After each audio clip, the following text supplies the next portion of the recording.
Welcome to what is certain to be a fun and wide-ranging conversation on the state of real estate in Texas and the evolving workplace. I'm Lindsay Wilson, president of Corgan, a global architecture and design firm headquartered right here in Texas.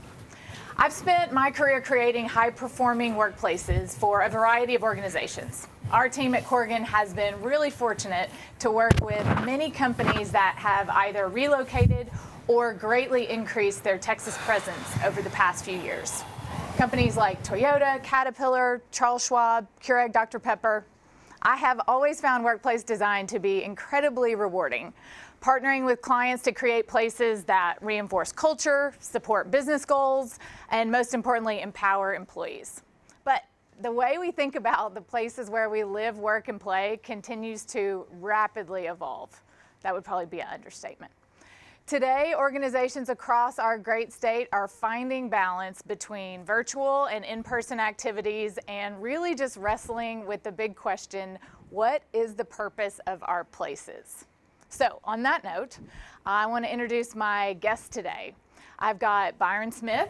He is the co-founder of XSpace, which isn't a new concept, but it's new to Texas. And I can't wait to learn more about what is really a category buster when we think about live, work, and play.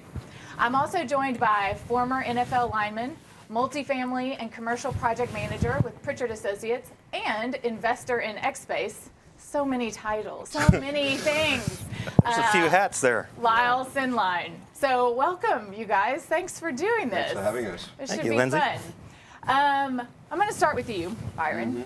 So I know that XSpace isn't new. It's a concept that's been around for over 15 years, and you've been evolving it. But tell us, what is XSpace, and why did you decide Texas was the right place to bring the concept to the U.S.? Yeah, in America, they do think it is a new concept. This is not something we came up with at 2 a.m. in the morning and thought, this will be fun. It's a sophisticated adaptation of a product called XSpace in Australia, and we've adapted that to the USA market. And what it is, it's an ownership model.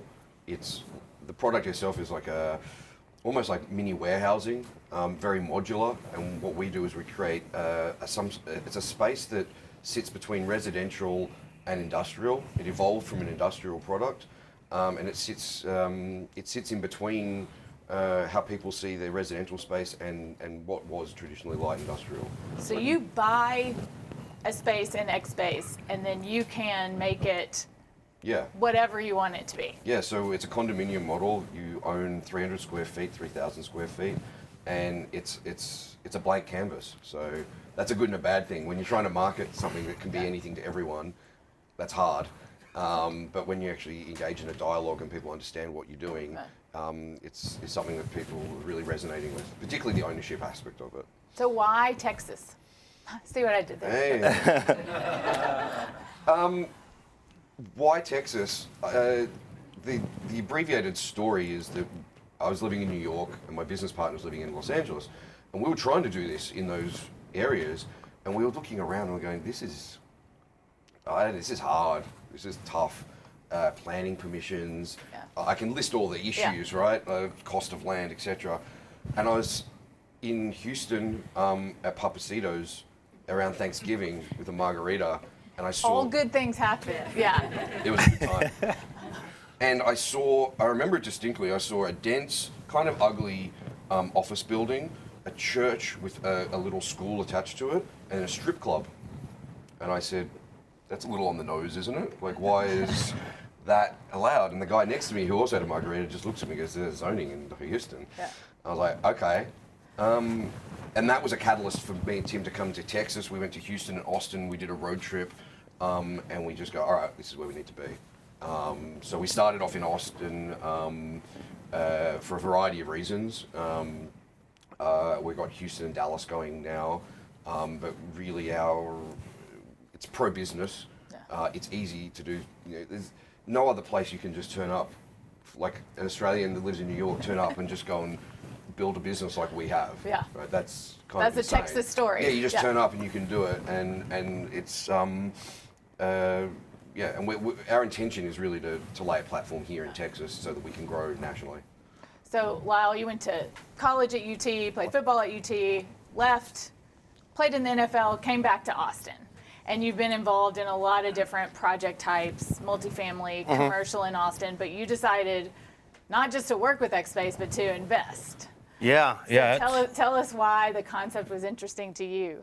Well, anytime I'm investing, you try to see what's the problem and then who's going to fix it. And so, not that it's a problem, but it's a great idea, and the team of Byron and Tim just got me excited. You know, I've been drinking out of a fire hose. We're working for Pritchard Associates with the growth in Texas, and you know, learning the real estate commercial development business. So this is something that stood out to me. You know, I've done industrial, multifamily, schools. You know, I do it all with Jim Pritchard here. But this is something that was different. And I don't know why, but I guess all of our stories kind of have a beer or margarita, but I met him. That's also a Texas story. Yeah.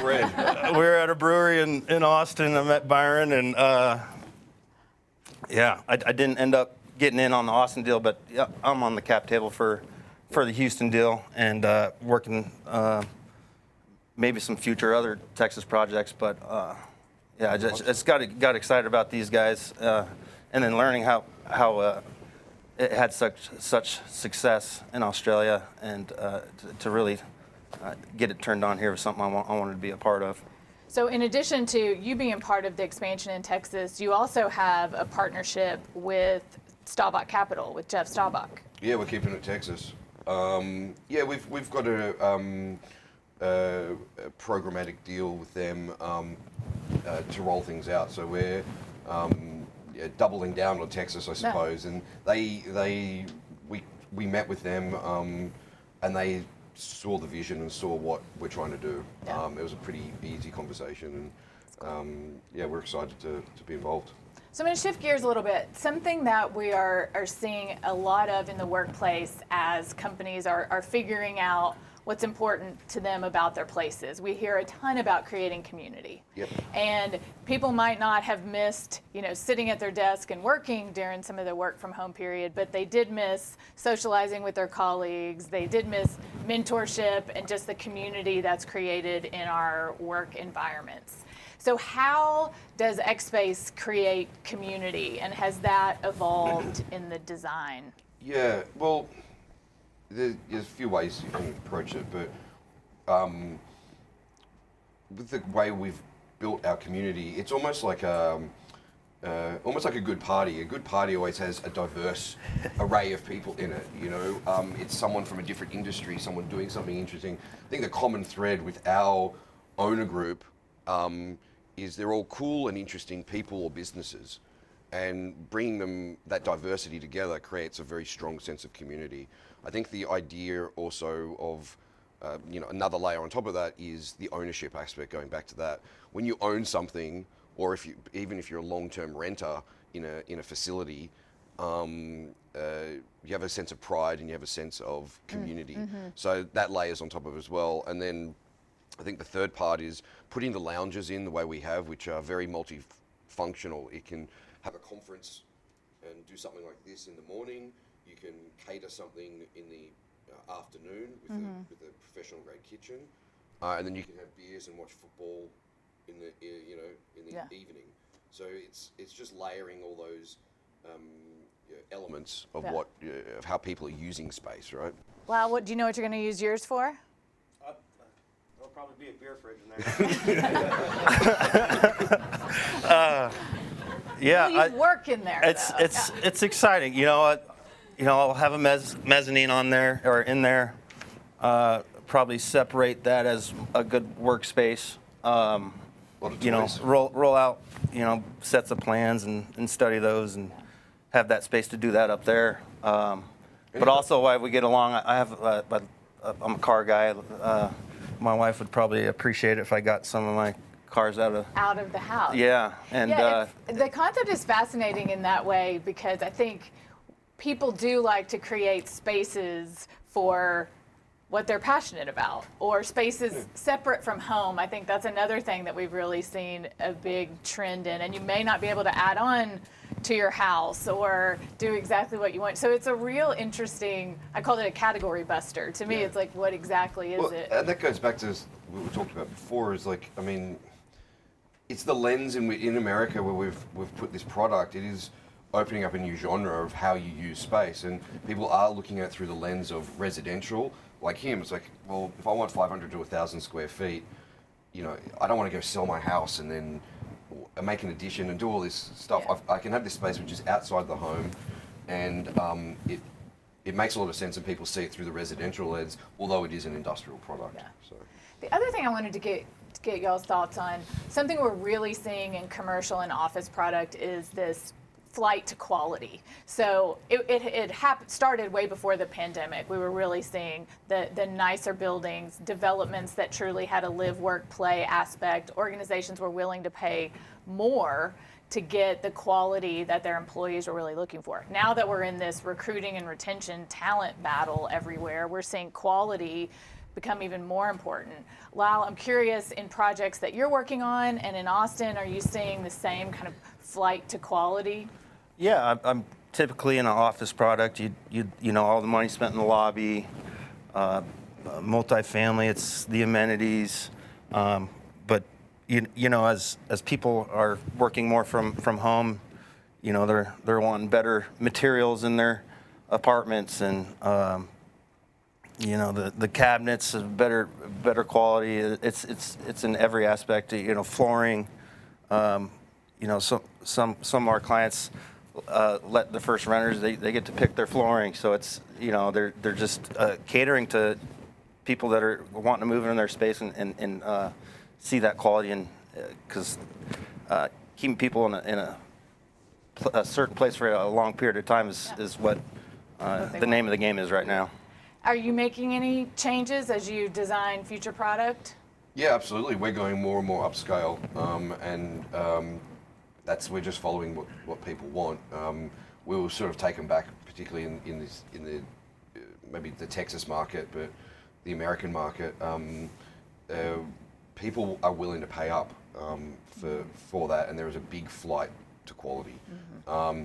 You know, some of our competitors who we get lumped in with, you know, selling car condos or whatever they might be, which is it's difficult because it's our only competitor, because we don't really have that much competition at all. We don't just go and build a tin shed, you know, as cheaply as possible. I mean, we are building our products. We've got the largest tilt-up walls ever erected in Austin, and we're third in Texas.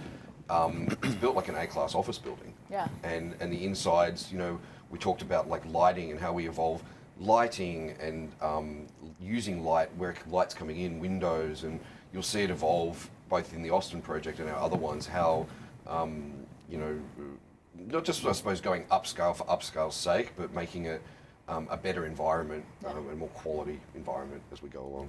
So, lightning round in closing.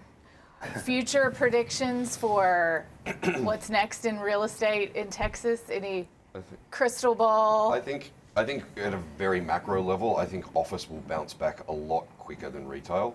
And the only caveat to that, which we just discussed, is I think high-end retail is an exception to that comment. Yes. But as at a macro level, as far as real estate, I think office is going to bounce back a lot quicker because it never had the depression that through the pandemic that I think people thought it might. And the prediction that we're going to see XSpace. And you'll see a bucket load of XSpaces. Lyle, anything you want to add? Oh, I don't know. It's kind of like baseball. When a pitcher's throwing a no-no, you don't talk about it. Fair enough. No, I'm excited about, you know, in Austin, the 130 corridor, obviously with Tesla and Samsung, and, you know, from they got the infrastructure right there. It's something that Austin hasn't done right for quite some time. Yeah. So I think there's just going to be a lot of growth there, and in the multifamily deal, getting some of those up and going for the people that'll work over there is something I'm trying to work my way into. That's great. Well, as for me, I think I believe this blurring of lines that we've talked about between, what is office, what is retail, what's hospitality. That's what I predict we're going to see a lot more of that. And as a designer, it makes for some really exciting projects. So thank you guys. Well, thank This you. is very cool. And thanks everybody who joined us. Really appreciate it.